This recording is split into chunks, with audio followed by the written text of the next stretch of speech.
여러분, 땅에 사는 살쾡이가 땅과 나무 위를 자유자재로 날아다니는 다람쥐를 사냥한다라는 것입니다.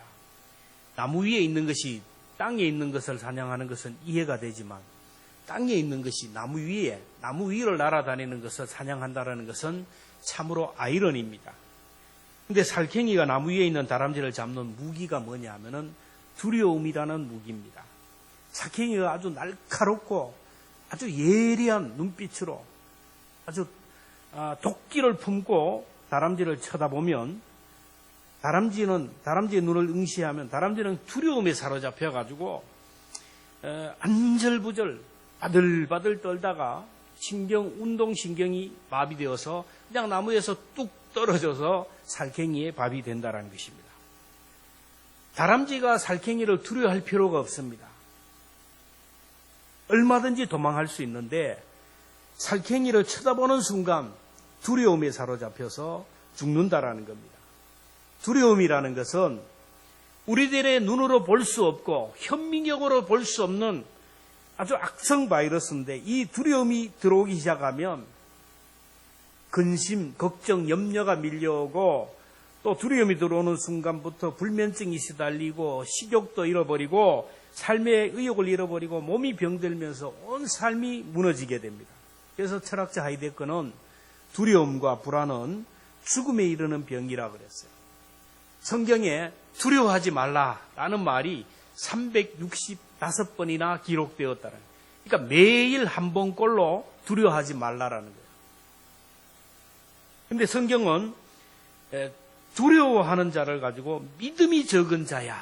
성경을 보세요. 두려워 떠는 자들을 향하여 믿음이 적은 자라고 책망하셨습니다. 두려움에 사로잡히면 시험에 빠지게 돼요. 유진 피터슨이 아주 유명한 말을 했는데 바다에 아무리 많은 물이 있다 할지라도 그 물이 배에 들어오지 않은 한 배를 침몰시킬 수 없듯이 우리가 살아가면서 세상의 한란 풍파 여러 가지 근심, 걱정, 염려거리 우리를 침몰시킬 만한 그런 악한 것들이 많다 할지라도 두려움이 우리 속에 들어오지 않은 한 우리는 절대로 넘어지지 않고 침몰되지 않는다라고 했어요.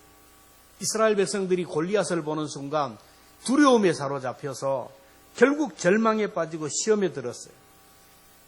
사무엘상 17장 24절에 보면 이스라엘 모든 사람이라고 했어요. 왕을 비롯하여 모든 대장군들이 그 사람 골리앗을 보고 심히 두려워하여 그 앞에서 도망하여 부러워하면 진다라는 말이 있는데 두려워하면 지게 됩니다.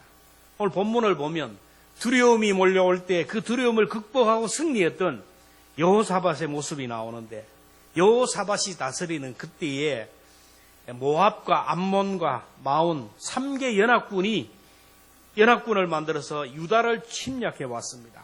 1절 2절에 보면 그 후에 모압 자손과 암몬 자손들이 마온 사람들과 함께 와서 여호사밧을 치고 한지라 어떤 사람이 와서 여호사밧에게 전하여 이르되 큰 무리가 바다 저쪽 아람에서 왕을 치러 오는데 이제 하사손 다말 곧 엔디게에 있나이다 하니 한 나라가 쳐들어와도 불안한데 3개 연합군이 쳐들어왔으니 여호사밧에게는 두려움이 몰려왔어요.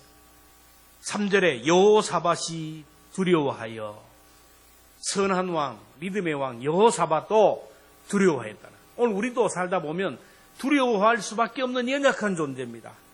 우리가 인생을 살다 보면 한 가지 복병만 밀려와도 겁이 나는데 2가지, 3가지 연합군이 세트로 몰려오는 경우가 많아요. 그런데 고난이라는 것은 참 이상합니다. 한 가지만 오면 되는데 설상가상으로 겹치기로 온다라는 거예요. 코로나로 인하여 활동이 부자유한데 여기에 경제적인 문제까지 들어와요. 건강의 문제가 들어오고 나이는 들어가는데 취업이 안 되고 결혼도 안 되고 한 사람이 나를 힘들게 하는 것도 고통스러운데 연합으로 사람들이 나를 힘들게 하는 거예요. 우리가 세상을 살다 보면 여러 가지 한란과 풍파와 시련을 만나게 되는데 그 문제를 바라보고 사람을 바라보고 그 환경에 집중하다 보면 점점 더 두려워되고 점점 두려움에 함몰되어서 꼼짝하지 못하는 거예요. 그래서 우리는 두려움이 몰려올 때 믿음으로 대처를 해야 돼요. 여호사밧이 두려움이 몰려올 때 어떻게 했습니까? 3절, 4절 같이 함께 읽겠습니다. 시작. 여호사밧이 두려워하여 여호와께로 낯을 향하여 간구하고 온 유다 백성에게 금식하라 공포하며 유다 사람이 여호와께 도우심을 구하려 하여 유다 모든 성읍에서 모여나와 여호와께 간구하였더라. 여호사밧은 두려움이 몰려올 때 하나님을 향하여 섰다라는 거예요. 하나님을 향하여 선다라는 것, 하나님 앞에 기도한다라는 것은 빛 대신 하나님을 향하여 선다라는 겁니다. 내 속에 어둠이 가득하고 내 속에 불안이 가득하고 의심이 가득하고 염려가 가득하지만 빛 대신 하나님을 향하여 내가 서게 되면 하나님의 빛이 내 가운데 충만하게 임하기 때문에 내 속에 어둠이 물러가고 걱정, 염려가 다 떠나갈 줄로 믿습니다. 근심, 걱정, 염려 가운데 교회 와서 기도하다 보면 기도하는 중에 하나님이 내게 함께 하시고 예배하다 보면 예배를 마치고 나가다 보면은 기쁨으로, 감사함으로, 찬송함으로 나가지 않습니까? 그래서 찬송에도 보면 그 두려움이 변하여 내 기도 되었고 전날의 한숨 변하여 내 노래 되었네. 히스기야 왕은 죽을 병이 들었을 때 하나님을 향하여 서서 기도할 때 하나님께서 응답해 주셨어요. 오늘도 우리가 기도하다 보면 하나님이 우리를 만나 주십니다. 그래서 지혜로운 사람은 큰 일이든 적은 일이든 문제가 생기고 걱정거리, 염려가 있을 때 하나님을 향하여 서고 하나님께 도움을 구합니다. 여호사밧은 두려움이 몰려올 때 하나님의 도움을 구했는데 온 백성들에게 금식을 선포하며 기도했어요. 3절 4절 보면 여호사밧이 두려워하여 여호와께로 낯을 향하여 간구하고 온 유다 백성에게 금식하라 공포하며. 사람은 위기가 와야 기도하고 두려운 일이 생겨야 기도하지만 사실 평안할 때 기도해야 됩니다. 형통할 때 기도해야 돼요. 그래야 어둠이 찾아오지 않고 시험에 들지 않아요. 기도하기를 쉬면 어둠이 내게 자꾸 몰려오게 되고 사람은 시험에 빠지게 돼요. 다윗 왕이 근심 걱정거리가 사라지고 문제가 사라질 때, 평평할 때 죄를 지은 이유가 뭡니까? 하나님을 향하여 서지 못했어요. 기도하지 못했습니다. 그러니까 기도하지 않는 그 속에 어둠이 몰려오고 그 결국 어두움과 무지 속에서 죄를 지었어요. 나라가 태평성대가 이루어지고 이제 군사들이 많아지니까 군사들을 통하여 정복 전쟁을 일으키기 위하여 군사들이 전쟁터에 나갑니다. 그러면 왕은 신하들이 병사들이 전쟁터에 나가면 백성들을 위하여 기도해야 되는데 옥상에 올라가서 어슬렁어슬렁 하다가 결국 목욕하는 우리아의 아내 밧세바를 보고 범하지 않았습니까? 기도하지 않으면 영이 어두워지면 죄를 지을 수밖에 없어요. 그래서 우리는 늘 기도하면서 하나님의 얼굴을 구해야 돼요. 늘 하나님과 대면하는 시간을 가져야 내 마음이 깨끗하고 내 속에 말씀의 빛이 있어서 유혹에 넘어가지 않고 결국 사탄의 공격을 받지 않습니다. 두려움이 올 때 여러분 문제를 버리지 말고 하나님을 향하여 설 수 있기를 주의 이름으로 축원합니다. 두려움이 올 때 여호사밧은 뭘 했습니까? 하나님의 말씀에 집중했어요. 오늘 7절에 보면 우리 하나님이여 전에 이 땅 주민을 주의 백성 이스라엘 앞에서 내시고 그 땅을 주께서 사랑하시는 아브라함의 자손에게 영원히 주지 아니하셨나이까? 하나님 이 땅은 아브라함과 그 후손에게 약속하신 땅이 아닙니까? 그 후손들이 영원히 살 땅으로 주지 않았습니까? 근데 적들이 지금 쳐들어와서 하나님이 주신 이 땅을 뺏으려고 합니다. 하나님이 주신 약속하신 땅이고 하나님 주신 땅이 아닙니까? 이 약속의 말씀을 붙들고 기도했어요. 우리 8절 9절 말씀을 같이 함께 봅니다. 8절 9절 시작.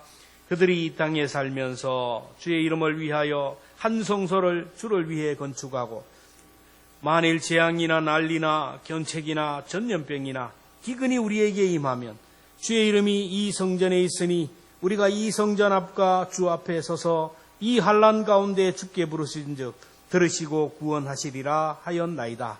이 말씀은 솔로몬이 성전 건축을 하고 하나님께 봉헌 예배를 드릴 때 하나님의 영광이 구름이 꽉 차면서 하나님이 말씀하셨어요. 이 성전에서 너희들이 기도하면 내가 들으실 것이다. 이 성전에서 죄를 회개하면 내가 죄를 용서할 것이고, 너희들이 살면서 전쟁이 일어나거나 재앙이 일어나거나 여러 가지 기근이 일어나거나 전염병이 일어나고 환란이 일어나면 이 성전에서 기도하면 내가 이 성전에서 너희들의 기도를 듣고 응답해 주시겠다 약속하셨어요. 지금 이스라엘 백성들은 이 약속의 말씀을 붙들고 기도했어요. 하나님, 이 나라가 지금 전쟁이 일어났습니다. 저희들이 이 성전에서 하나님 앞에 기도하오니 약속하신 대로 성전에서 기도할 때 구원해 주신다고 하였사오니 우리가 이 성전에서 이 민족을 위하여 기도하오니 하나님 들어주옵소서 기도했어요. 지금 전 세계가 전염병으로 인하여 고통을 당하는데 이때 여러분 성전에서 하나님의 말씀을 붙들고 기도하는 성도들이 있음을 우리는 알아야 됩니다. 전염병이 있을 때 새벽마다 시간마다 성전에서 이 민족, 이 백성의 죄를 용서해달라고 기도하며 나라를 위기 가운데 구원해달라고 기도하는 의인들의 기도를 들으시고 속히 이 전염병을 거둬주실 줄로 믿습니다. 우리도 이럴 때마다 자꾸 걱정할 필요가 없어요. 예배 드려야 되느냐 말아야 되느냐 막 걱정할 필요 없어요. 그 시간에 성전에 와서 기도하면 하나님이 들어주셔요.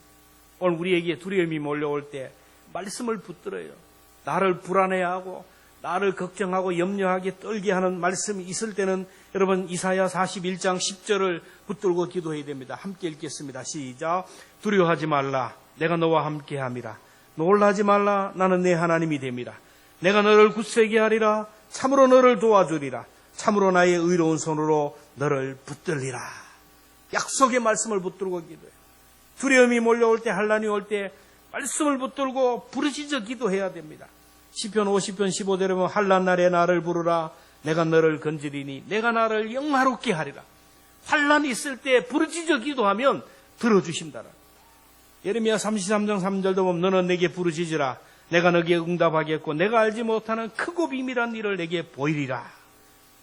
믿음으로 사는데, 기도하면서 사는데, 나는 나름대로 정직하게 사는데 내게 고난이 와요. 알 수 없는 고난이 올 때도 하나님의 말씀을 붙들고 기도해야 됩니다.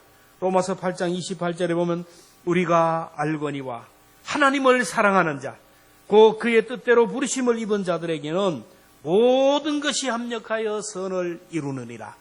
지금 내가 왜 이런 억울한 일을 당하고 내가 왜 이 억울한 일을 당해야 되느냐 이해가 되지 않지만 결국에는 합력하여 더 좋은 것을 주시는 하나님을 믿고 기도하면 된다라는 겁니다. 고난 가운데 우리들이 붙들어야 될 것은 하나님의 말씀이고 하나님의 사인입니다. 여호사밧은 두려움이 몰려올 때 하나님의 말씀에 집중하고 말씀을 기다렸어요. 그때 하나님이 선지자 야하시엘을 통하여 말씀하셨어요. 15절에 이렇게 약속하셨습니다.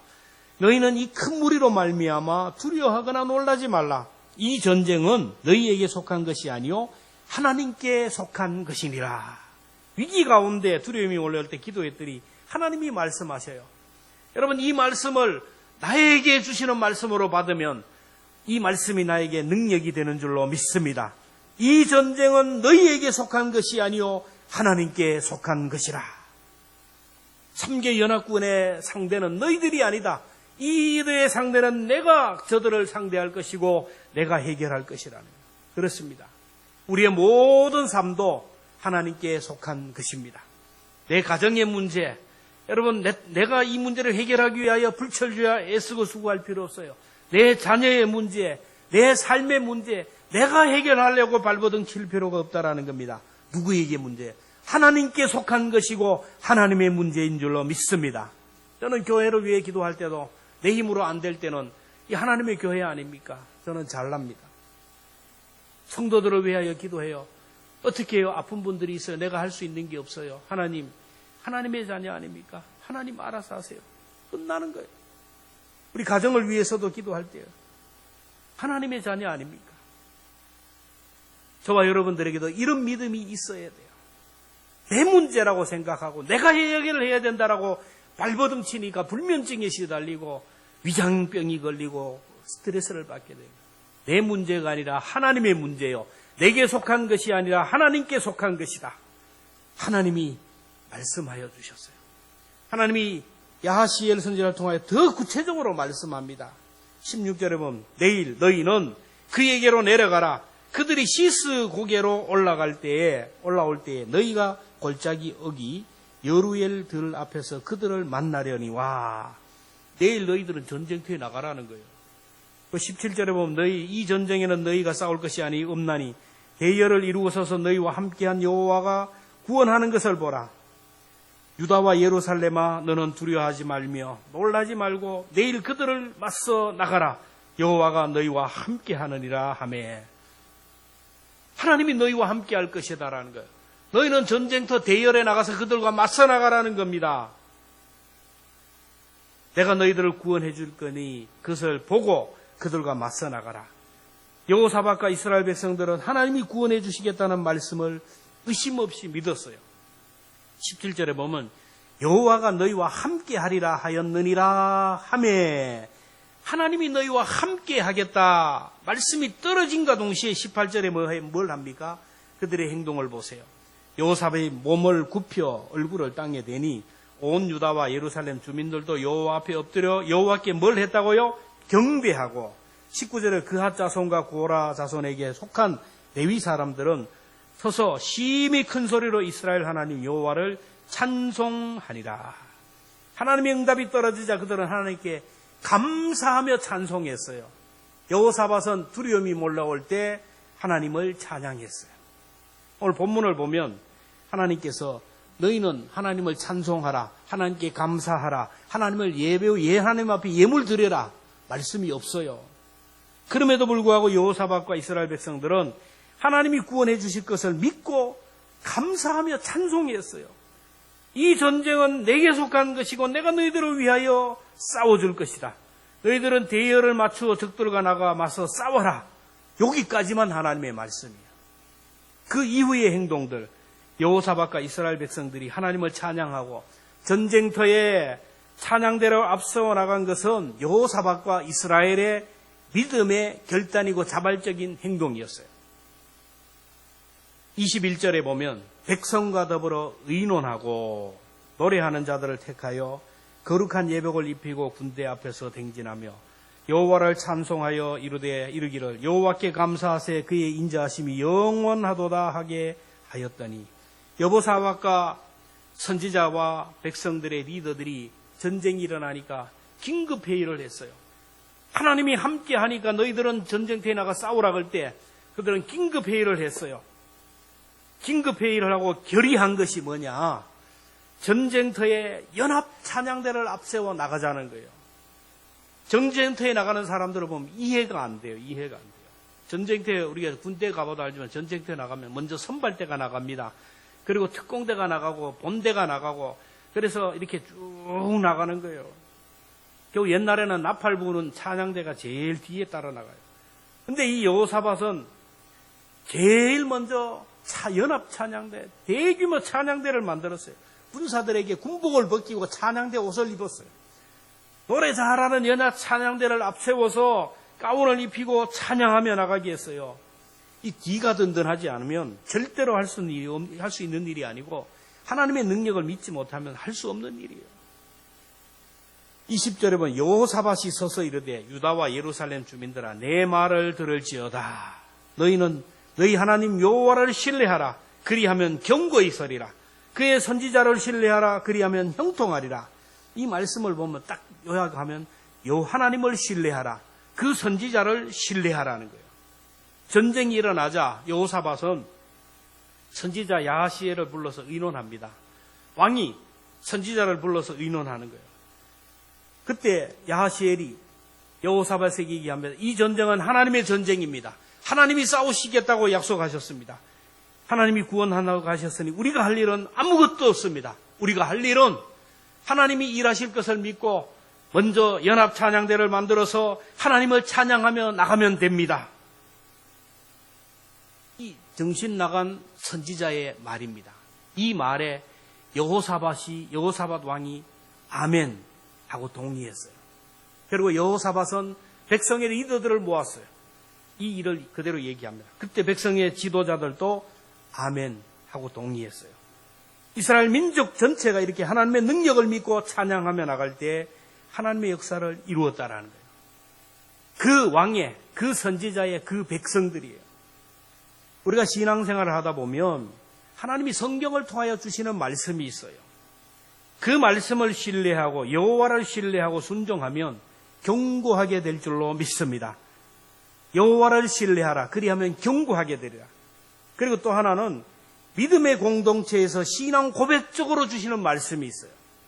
하나님을 신뢰함으로 감사하라. 하나님을 신뢰함으로 찬양하라. 하나님을 신뢰함으로 몸을 던져 헌신하라. 영적인 리더가 교회의 신앙 고백 차원에서 하시는 말씀이 있다라는 겁니다. 우리가 하나님을 신뢰한다면, 하나님을 믿는다면 하나님이 세워주신 영적 리더인 야시엘의 말에도 순종해야 될 줄로 믿습니다. 그의 선지자를 신뢰하라. 그리하면 형통하리라. 하나님이 일하실 때는 하나님이 세우신 영적 리더, 목회자를 통하여 일하셔요. 목사가 기도하다 보면 하나님이 영감을 주시기도 하고, 연구를 하다 보면 하나님이 사인을 주셔요. 그러면 이것 좀 합시다. 그럴 때 온 성도들이 아멘 하면 형통의 길을 걸어간다는 거예요. 찬양대를 하다가도 전쟁이 일어나면 무슨 찬양대를 하냐, 가운을 벗어 던지고 도망을 해야 돼요. 그런데 찬양대에 서라. 전쟁이 일어나면 찬양대 입던 사람도 도망을 해야 되는데, 군복을 벗기고 찬양대 가운을 입히고 찬양대에 서라 그러는데 아멘하고 순종하고 섰다라는 거예요. 보면 조그만 일만 생겨도 예배의 자리 나오지 않고, 조금만 컨디션이 안 좋아도 예배에 오지 않고 사명을 던져버려요. 누구에게 상처를 받아도 사명을 던져버립니다. 기분 나쁘다고, 자존심 상하다고 던져버려요. 찬양대를 잘 나가다가도 시험이 들면, 문제가 생기면 내려와요. 여러분, 찬양대, 교사, 무슨 자리든지 간에 여러분 끝까지 견디는 사람이 구원을 얻을 줄로 믿습니다. 믿음이라는 것은 견디는 거예요. 인내하는 겁니다. 버티는 겁니다. 몸이 아파도 문제가 있어도 그 사명의 자리에 서야 돼요. 이스라엘 백성들은 생사의 기로에서 하나님을 찬양했어요. 정말로 하나님을 움직이는 능력 있는 기도, 하나님의 영광 보좌를 움직이는 하늘 문을 여는 열쇠는 고난 가운데 부르는 찬양이에요. 욥을 보세요. 욥이 극한 고난을 당했을 때 찬양하잖아요. 욥기 1장 21절 이하면 주신 이도 여호와시요 거두신 이도 여호와시니 여호와의 이름이 찬송을 받을지니이다 하고, 그 모든 일에 욥이 범죄하지 아니하고 하나님을 향하여 원망하지 아니하니라. 고난 가운데 찬양을 했더니 하나님이 이 고난을 거두시고 갑절의 복으로 채워주셨어요.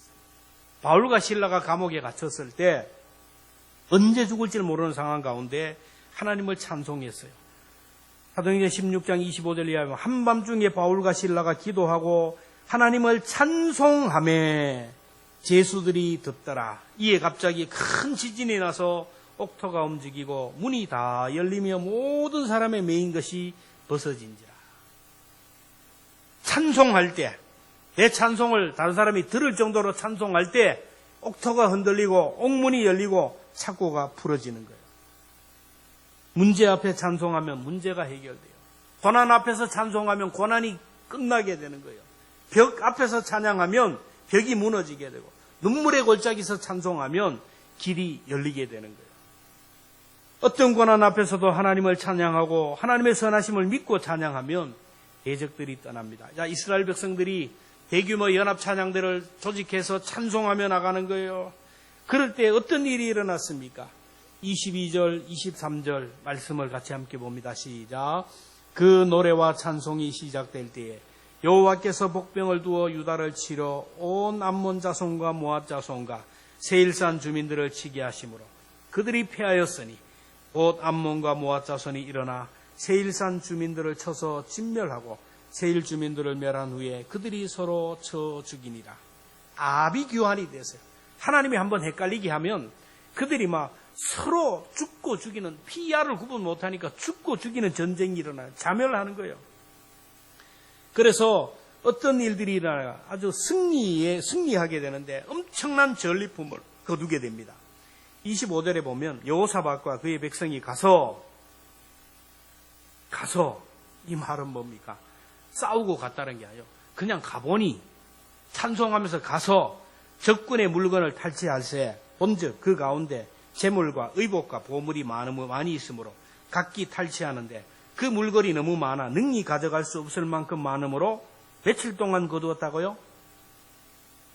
무슨 전쟁터에서 전리품을 보물을 챙기는데 사흘이 걸려요.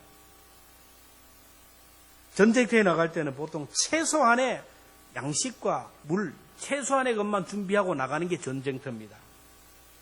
근데 왜 이렇게 많은 전리품이 생겼을까요? 주경학자들에 의하면 그 당시 이스라엘을 노리는 무리들이 너무 많아요. 왜? 이스라엘은 적과 꿀이 흐르는 땅이기 때문에. 그래서 이스라엘 백성들이 가나안 땅을 점령할 때 그 12명의 정탐꾼들이 보고 온 보고가 그대로예요. 석류가 얼마나 큰지 막 석류 하나를 장정이 둘이 들고 오고, 포도가 얼마나 큰지 막 포도 한 송이를 장정이 둘이 들고 올 정도로 적과 꿀이 흐르는 땅입니다. 이 소문이 나니까 시시탐탐 이스라엘을 침략하기 위해 애를 썼어요. 근데 이 3개 연합군이 이 이스라엘 땅을 점령하기 위해서, 그 전쟁은 나가면 100점 100승이에요. 그 나가면 반드시 이기는 전쟁입니다. 그러니까 그 땅을 전쟁하러 올 때 아예 그 땅에 눌러 살기 위해서 금은 보화를 바리바리 들고 왔다라는 거예요. 전쟁은 어차피 이기게 되고, 이기면 그 땅을 분배하고 그 땅에 있는 백성들을 노예로 삼고 그 땅에 눌러 앉아 살기 위해서 아예 집에서 귀한 보물들은 다 가지고 전쟁터에 나왔어요. 그런데 전쟁터에서 졌으니 얼마나 많은 금은 보화가 거기에 있겠습니까? 여러분, 하나님의 능력을 믿고 찬양하고 감사하는 자에게는 하나님께서 상상하지 못하는 은혜를 주실 줄로 믿습니다. 오늘 우리에게는 여러 가지 시험이 있어요. 고난이 있습니다. 여러 가지로 인하여 우리가 두려워할 때가 많았어요. 이 문제가 해결되면 또 다른 두려움이 몰려오고, 이 문제가 해결되면 또 다른 문제들이 해결되고, 이럴 때 이 두려움이 몰려올 때 자꾸 문제만 바라보고 이 환경만 바라보고 상황만 바라보면 점점 더 두려움이 몰려와요. 이럴 때일수록 환경을 바라보지 말고 문제를 바라보지 말고 문제 위에 계신 하나님을 바라볼 수 있기를 축원합니다. 풍랑이는 바다 위를 바라보지 말고 우리들과 함께 하시는 그 하나님을 바라봐야 돼요. 두려움이 몰려올 때 여러분, 말씀을 붙들어야 됩니다. 말씀을 집중해야 됩니다. 이 가운데 하나님이 내게 주시는 말씀이 무엇인지, 그리고 하나님의 능력과 사랑을 믿고 찬양하며 나가면 하나님께서 견고하게 형통하게 세워주신다라는, 오늘 우리가 432장 찬송 부를 텐데, 큰 물결이 설레는 어둠 바다, 우리가 살아가는 인생 여정은 항해를 하는 것 같아요. 물결이 풍랑이 일어나지만은 그러나 그 풍랑을 보지 말고 우리 배에 함께 하신 주님을 바라보고 주님의 말씀에 순종하며 나가면 풍랑도 잠잠하게 되고 승리하게 됩니다.